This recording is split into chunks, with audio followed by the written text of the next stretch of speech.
very private screening of this movie. It was already done before last year. I had a copy thanks to the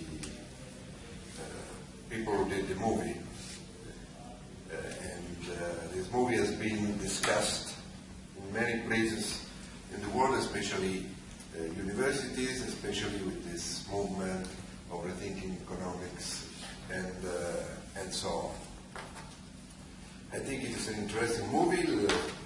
Last year I could publicize this thing much more, and there were some students and a few professors, actually of other departments.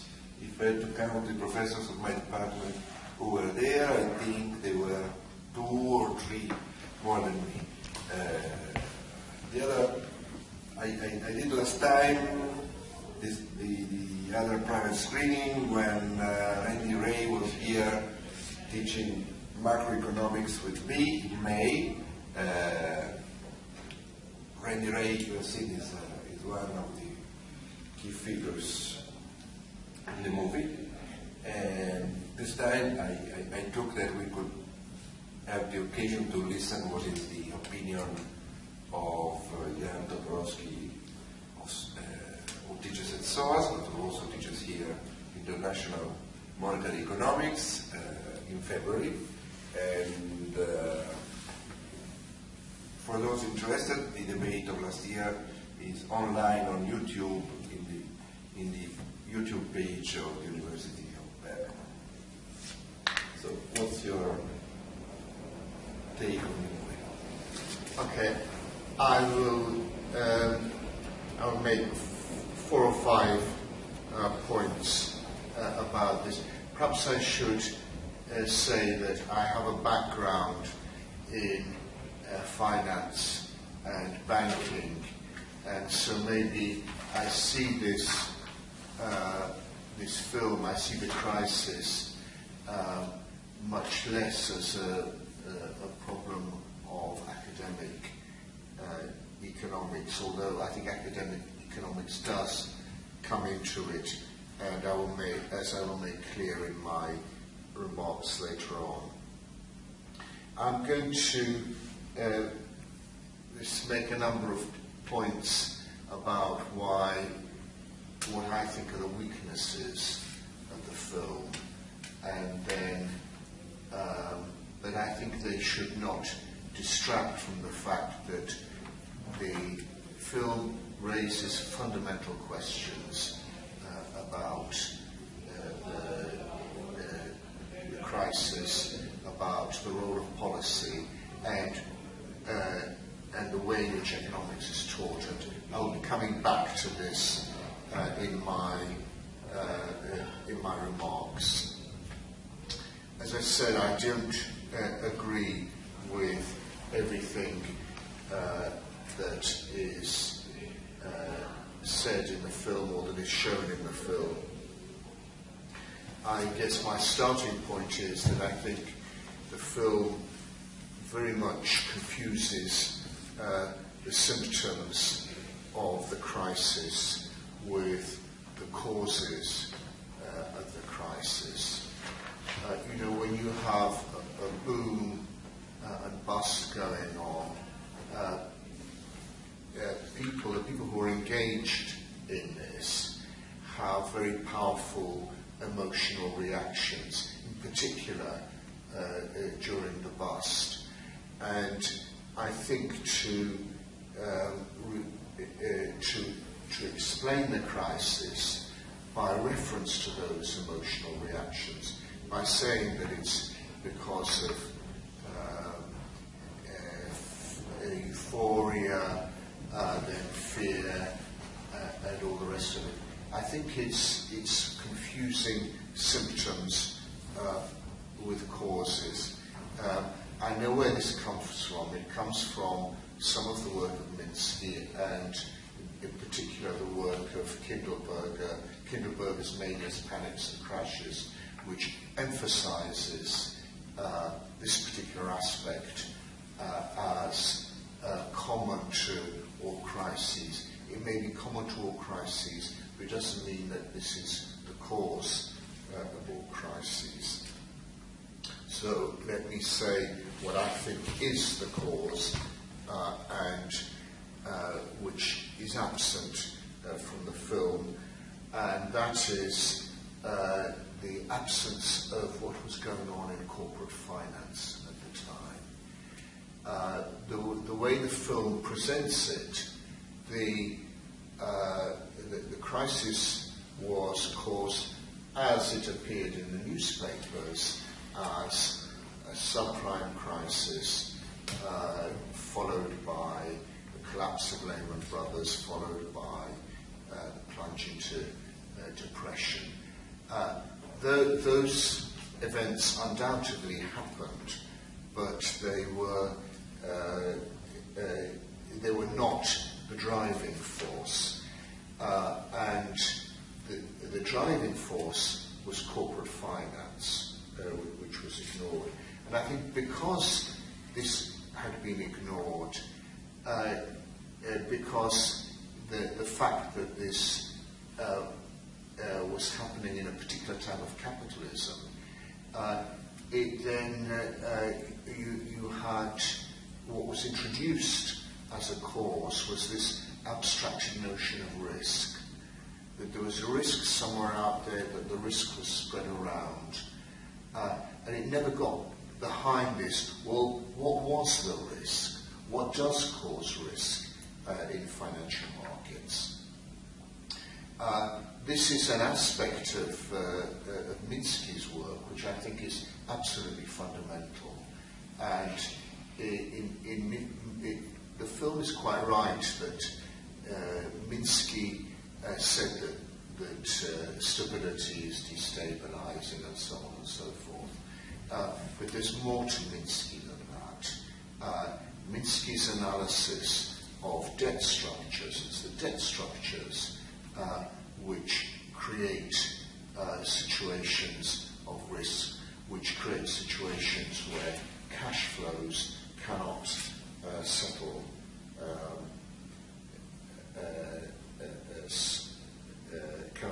financial obligations, or insufficient to settle financial obligations. The film very much argues that the cause of the crisis, what was behind the crisis, is deregulation. And deregulation is put forward as an ideology, as a free market ideology. Well, again, this is reducing the capitalist structures to the sentiments and the ideas of the people involved in this. There's no doubt that Greenspan had neoliberal ideas, and by and large, people in the financial markets are believers, or came to be believers, in deregulation. But you have to understand why. And the reason for this was not because they read Hayek or they started reading Ayn Rand, and this convinced them that good, sound Keynesian regulation was wrong. Good, sound Keynesian regulation in the first place was not as good and sound as it was, as it's made out to be in retrospect, and it underlines the fact that as time went on, that regulation was less and less efficient, and you had to replace it with something else. I've explained this in my lectures on international monetary theory about the debt structures. Once debt structures have developed beyond a certain point, a form of regulation which prevents the growth of debt structures is no longer appropriate. You need new types of regulation of the markets. And this, was not mentioned. What was mentioned was that the deregulation gave rise to a layering of debt. And this is this, I think, is again brings out something that is at the background of the ideas of many of the people, many of the radical economists speaking in the film, and that is a Riccardian approach to finance, a belief that if only we could reduce finance to merely equalising saving with investment, then we would have a virtuous financial system. That is not the case. This is pretending that you have capitalism, pretending that you can take the debt out of capitalism. You cannot take this out. You have to first, you have to start your analysis by asking, why does capitalism need debt? And then why does it need the markets to make that debt liquid? The issues of liquidity were not touched upon by anyone. There's a similar kind of Riccardian element in the reference to the distribution of income. Yes, it's true that the unequal distribution of income is an absolute scandal. It's a scandal in particular when poverty exists, but it was not the cause of the crisis. And the idea that it was, and that somehow it was because the rich, the wealthy on high incomes don't consume enough, and the poor don't have sufficient incomes to consume enough to create sufficient aggregate demand. This is underconsumptionism, and it's not Keynesian. It's not the analysis. It's not really the cause of why capitalist economies go into depression. So let me then conclude by saying that, first of all, that among the points that I very much agree with, I agree very much with the students of the post-crash economics. They had been badly taught, and economists are badly taught. In particular, what is wrong with theories is not that whether they support free markets, or whether they support regulation, whether they support capitalism or neoclassical theory. This is a matter really of what issue is being discussed. What was wrong, and what is wrong with the theory that is taught at universities is that it identifies the wrong problems. We still teach students that the main problem in economics is inflation, at a time when we have no inflation at all. If any, quite the reverse, we have deflation. And I think it's this, rather than the bad forecasting of economics, this remark that, why didn't the economists foresee the crisis, or academic economists foresee the crisis? I mean, this is a criticism, not necessarily of neoclassical economics. It's a criticism of a style of economics that just focuses on forecasting. If you focus on forecasting, why wasn't it forecast? And in this respect, it's an absolutely correct criticism. As far as theory is concerned, what our theory should do is at least identify for us what are the problems that we find in the economy. And that is the main failure, I think, of academic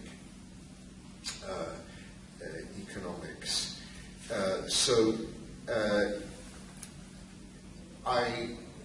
Let me finish off just by saying that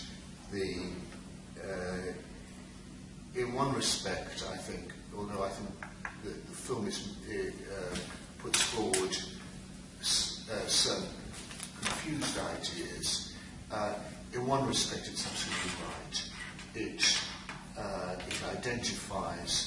fundamental problem. The fundamental problem is not that there are occasional crises, but why do we have an economy in which there are serious problems of poverty and underemployment and all the social problems that go with those, and this is not recognised by economic analysis. And I'm reminded of Joan Robinson's comments in her lecture on the second crisis of economic theory, that in a crisis, cranks come out. Cranks will have various simple solutions to the ailments of capitalism. I think some of the ideas in the film are a bit crankish. I think the idea of there's a system of regulation which can fix the matter is a bit crankish. The idea that the crisis that we've just had is essentially the same one as the tulip bubbles. It's all speculation. This is also slightly crankish. But why these cranks come out in times of crisis, Joan Robinson said, was because the economics profession ignores the problems. And the cranks, at least, as she said, recognise that there are problems. And that's what we need to start off with. We need to start off with a recognition that there are these problems.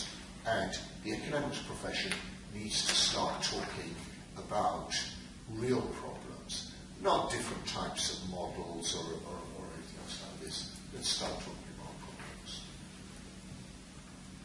Okay. I may have something to say, but that's not needed. Before, I would like to have comments and questions from you. Then we'll decide if I say something or not. Do you have comments or questions? But I have just one question for Professor Toporowski. Leiden. Okay. C'è spento. Ah, yeah, he's got that one. Yeah.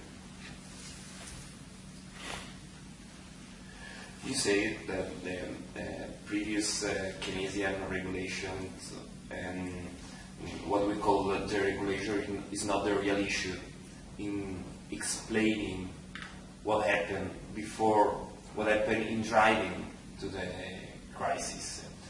And the problem I think you tried to focus, you tried to put in the focus is the layering of debt and the liquidity problem, and in some kind is what you talked about yesterday in your lecture in the International Monetary Economics. And all the other potential explanations about financial crisis it could be true, because actually subprime crisis happened, and actually this is an issue, but the very focus of any real or any effective explanation about the financial crisis is about layering of the debt. It's right. It's just a question about yes or not. What you are trying to say is that if we want to understand what happened in the last 30, 40 years, is to look about the structure of the debts and the time dynamics in which the structure of debt is built up. Yes, that's absolutely correct. The issue of the layering of debt does highlight the liquidity aspect of the crisis, which wasn't mentioned in the film. layering of debt is necessary in a complex financial system in order to provide liquidity to long-term securities. What's interesting about the narrative of the crisis that we see in the film is that it suggests that all those collateralized debt obligations based on subprime mortgages were essentially bad debts, and they were risky debts which spread the crisis around the financial system, and that was what was wrong with it. So it was essentially a problem of hidden insolvency. In actual fact, what we now know is that the collateralized debt obligations with subprime mortgages in them, the mortgage-backed securities, were for the most part good. At the height of the crisis, the Federal Reserve bought a huge amount of those bonds at very low prices under the Troubled Assets Recovery Program. Most of those bonds turned out to be good, and the Federal Reserve made a large amount of money for the US government out of this. Now, what this indicates is that the fundamental problem was one of illiquidity. If you turn long-term loans into bonds and try to sell them, and the markets, the capital markets, are illiquid, well, yes, you'll have problems with them, and this is where the appearance in the markets is not necessarily reality. At the time, this appeared to be bad debts, but in retrospect, they weren't. There was a margin of those debts which were bad. There were repossessions and foreclosures, which are shown in the film. And for the people that were involved there, this was absolutely tragic. But this was only a margin. The vast majority of housing loans were and remain good, even if the house prices have been inflated. So that's one point about the layering of debt. The emphasis on deregulation, regulation, I think this is something else which is wrong, that actually misunderstands Minsky. The regulation helps, but it cannot abolish instability in capitalism. And Minsky's message is not, as the film suggests, that you need regulation to make capitalism stable. Minsky's message was that in a capitalist economy with complex debt structures, you need a certain level of investment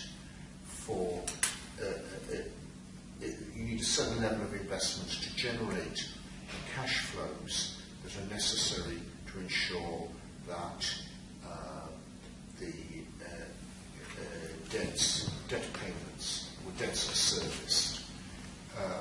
What is the cause of the crisis, in my view, is that investment has fallen below that level in the US and in Europe and in many other countries. And this is what's causing the problem of bad debt.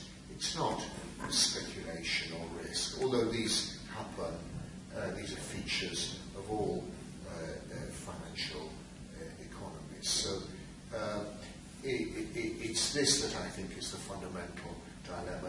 And of course this challenges the underconsumptionist narrative which was put forward in the film. May I say something? Yeah. Basically 2 points. One is this trying to find an alternate reason for which was fundamentally a ahistorical reason, like going back to the instincts and to the 35 million years of building of the human instinct and so on and so forth. But that's exactly the reason why we go back to the tulip crisis and so on and so on, because we are looking for an ultimate ahistorical reason for the crisis. And we think that once we've blocked through regulation that kind of instinct, then the possibility of crisis will be negative, will be non-existing. And then we can be sure that everything is in order because we have tamed that demon instinct of speculation and then the horde stampeding towards crisis once and for all. That is, I think, the ultimate consoling reason and idea behind this kind of putting the problem. But on the other hand, if someone like Minsky was there saying, okay, regulations has to be in place, but they have to change with the changing of the sophistication of the financial crisis, and then, but be sure, because we cannot manage the investment in our economy because the ownership structure and the fundamental basis of the capitalist system don't allow a control over investment, then the crises are ultimately unpredictable on one hand, and on the other hand are not really avoidable in long periods of time. That will not be bought by the audience because they are looking for certain answers, and that was why Minsky was ignored, because he was just saying the bitter truth about the capitalist system, the systemic nature of the crisis, and the occurrence, he was saying that I think ultimately what he was trying to say was that the only thing to avoid once and for all the crisis maybe is to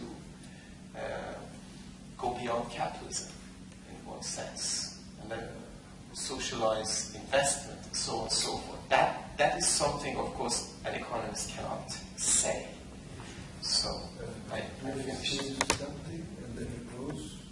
No, I would just make a comment that yes, it's completely ahistorical to take this back, not just 300 years, but take it back to our ancestors who were the apes, who were also supposed to be behaving in this same way. So I agree with you entirely. I add only a small point, and that is some of the Cassandras that came during and after the crisis were also putting an ultimate reason for the crisis. The ultimate reason of the essence of money as such, for example, cannot answer the fundamental instability of the capitalist system, because it is a truly specific historical system developed through time. And even inside capitalism, you don't have once and for all reasons for financial crisis. You have to be able to analyze 1929 and 2008 specifically, because we know that, for example, the debt structure was not private. The private debt structure was not in the firm sector in the 1920s. It wasn't in 2008. The firms were more or less in balance, while in 1929 we had the companies which were the bearers of the debt. So the nature of the crisis even changed, and that is also the problem with the explanation of Bernanke and all the institutionalists that took 1929 as a model for the 2008 crisis. Actually, the room is ours. I will put some end, but it's up to us. I would know, I have lectures at 2:30, so I think that we may close in 15 minutes, maximum 30 minutes. I have some just a few points. I will not argument each of them, otherwise the comment would explode. But please do. No. You may ask later. Probably there will be some overlapping with last year, I don't know. When I saw the movie, I saw also different things. But just I want to alert you, some of you probably may know, but it's always depressing for me when I go in class, I ask about old movies and actors and actresses, and almost none of my students know.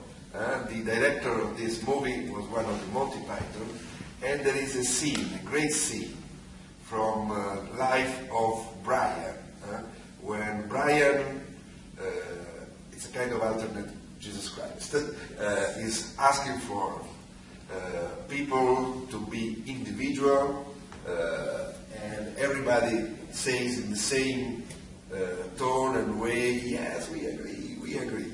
That's a great moment, but that's one of the best movies of the Monty Pythons. I will not go on some of the weakest part. The human nature, I completely agree with the criticism that were already made.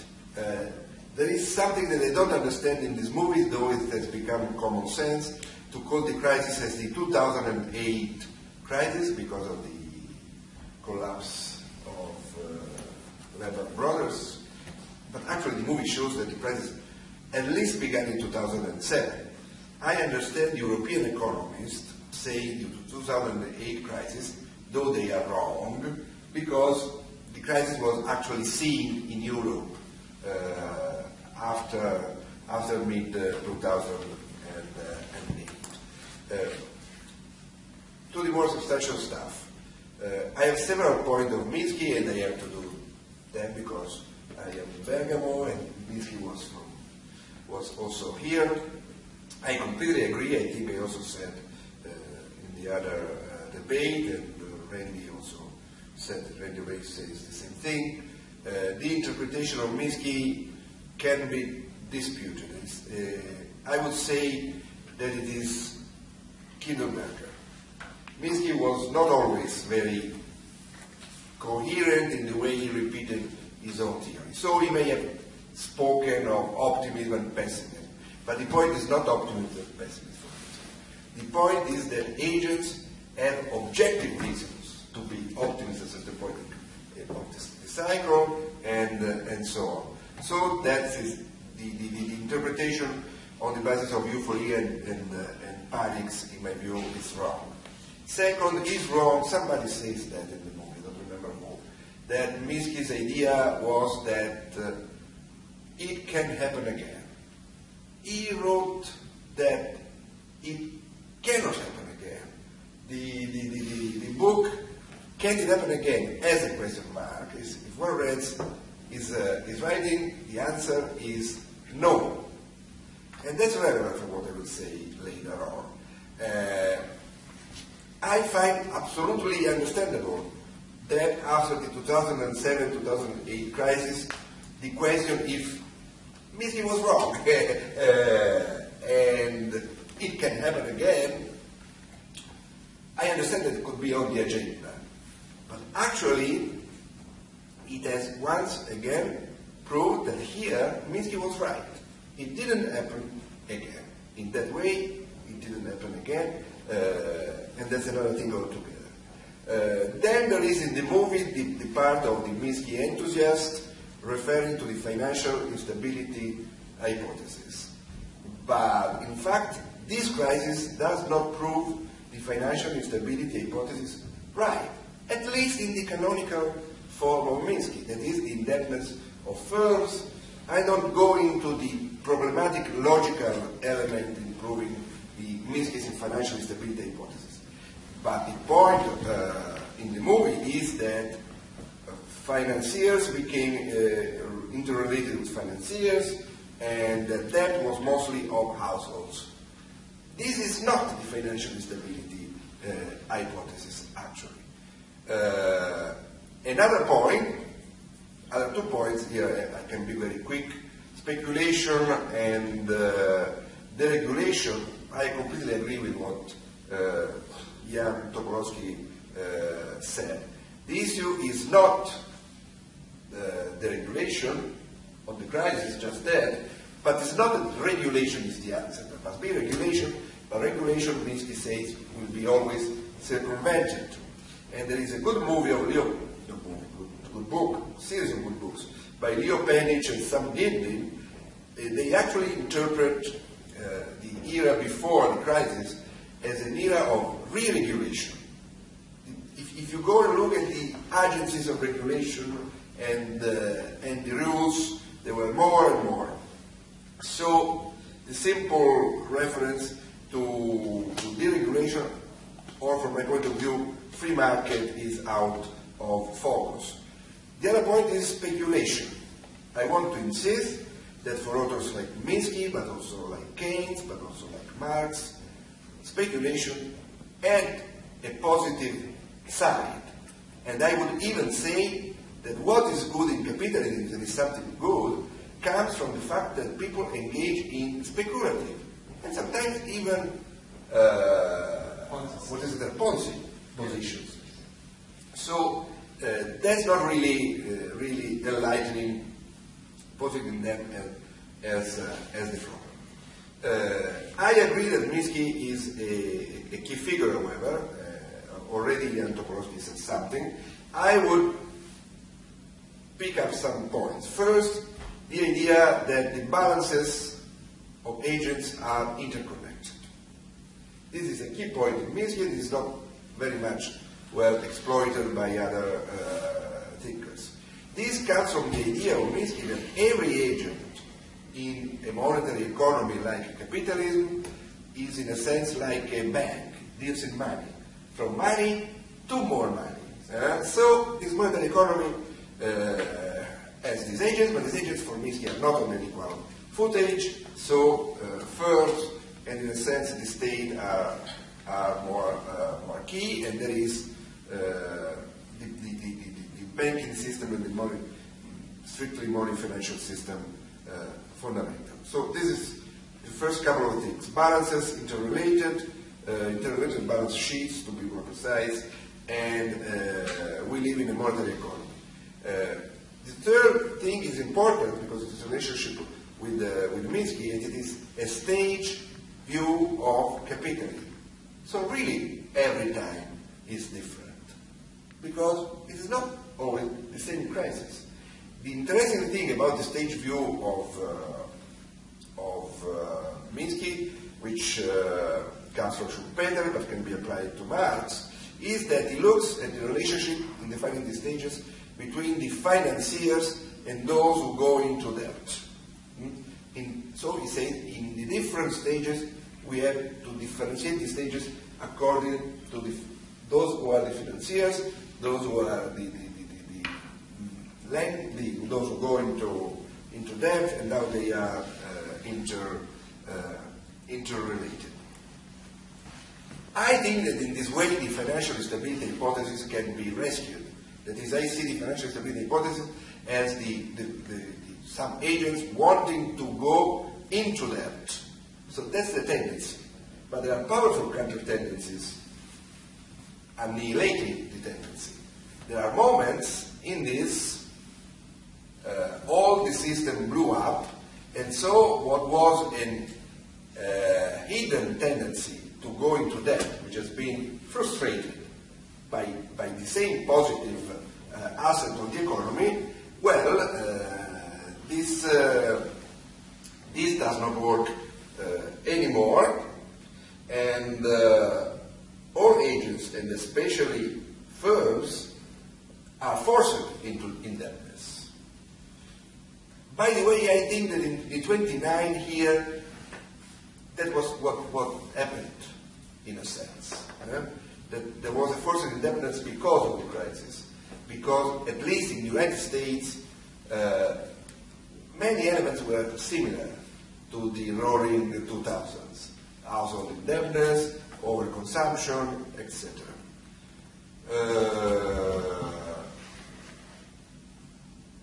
I am not sure I go all the line with Jan Toporowski looking for a final cause, and the final cause is illiquidity. In my view, that answers the questions, could have we avoided to go into crisis, and to avoid to go into that kind of crisis, you should know what was a key element of the crisis. I think that, that to understand, however, how the crisis erupted, you have to know how that kind of finance was built unconsciously, and it has much to do on how the capitalism after 1980 evolved, and that's a long story. One side is the financial side, another side is the changes in the relations, social relations, and relations of production. Means once had this kind of beginning of an article, he reminds that there is a joke about a character, he calls it Banana, who is looking under a street lamp. And the police officers comes there and asks to the banana, what are you searching for? And he answers, I lost my keys.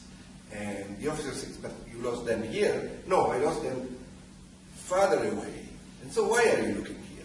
Because here there is the light. And Minsky said, my light is finance. I have two lamps. One is finance, another is mine. So that's why. So if I would suggest a movie to understand the crisis, I would suggest this other movie, In Time, by Andrew Niccol of 2011. It's a fantascientific movie of the kind of society that, in my view, produced the crisis. It is an unequal society, but the point is not inequality nor underconsumption. I agree with Jan on the fact that it is good to have an underinvestment theory of the crisis. The point is that since long ago, capitalism more or less consciously has found ways in different ages to overcome the problem.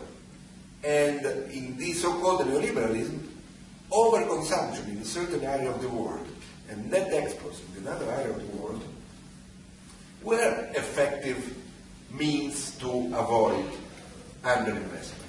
The point is that in this process, the more secure debtors, firms, and the government became less and less relevant. And so the point was that those who were creating the circle, originating cash flows, that is households, were, however, very unstable debtors. So it could happen, and in fact happened, a chain of sequence which proved very dramatic. Historically, it is relatively easy to know the real origin of the crisis, real monetary origin of the crisis. The point is not to separate themselves, because the origin probably has to do with central banks fighting inflation. Inflation didn't come anymore from wages, but there were this oil going up. So at a certain point they started rising the rate of interest, 2004. In 2005, house prices went down. You remember that somebody said prices will stay up, house prices will stay up forever, like fish. And at that point, in a couple of years, all the mechanisms blew up. Last point, on the students. I'm more nasty than Jan, so I must say that I actually disagree with students. I appreciate what they want to do, but their catchwords, in my view, are completely wrong. And the catchwords are pluralism and realism. If you want realism, don't study economics. Go to a business economics faculty. Better out of Italy, but also in Italy. economic theory is based on abstractions. So I don't blame neoclassicals because they have abstractions. They have the wrong abstractions, in my view. Pluralism. Pluralism is one thing, plurality is another. In economic theory, there has been a plurality of economic theories fighting with each other. But the idea, which is the idea behind pluralism, we need to be subjected, like in a market, to many theories, so that we can choose, is wrong. Mainstream will always win. They will be rhetorically much better. They have a lot of resources. Really, their models are better. They are so lucky that since they think that the building is okay, they can put a lot of people working on the bricks. Wonderful things may come out. Yes, there are crises, but crises have never disproved any theory. And one way or another, after 10, after 20 years, they disappear because this horrible system has also the need to have concept. Sometimes, in an awful way, the concept comes, the crisis fades away, and so it's not good for me to criticize capitalism because the mainstream does not allow others to speak, or because capitalism is going into crisis. I want to criticize capitalism when capitalism is going well, and I want to criticize abstract, wrong theories from a good abstraction, an abstraction in which we speak of an economy in which money is essential, money is non-neutral, technical change is endogenous, investment is key. This is the world in which I think we live, and it is the world in which we have to theorize. Okay. If you want to close or questions? Yeah, can I just add one point about this? I didn't say that the crisis was a crisis of illiquidity. I said that the subprime crisis was largely a problem of illiquidity. And that had actually started way back in 2007. So it was already going on. What I have said is that the fundamental element of the present, of the long crisis which started around that time, is the problem of underinvestment. And it's that is now creating the bad debt and the financial risk. I also have one thing to close my discussion. I agree that the problem now, as in a sense, always, except in some mythical era, is underinvestment. But what I want to say about the theoretical situation of today is that each new stage poses new challenges. Now, the characteristics, I think that capitalism has always been a monetary economy and so on. But the relationship between money, finance, and the so-called real economy became more integral after at least the mid-60s, I would argue.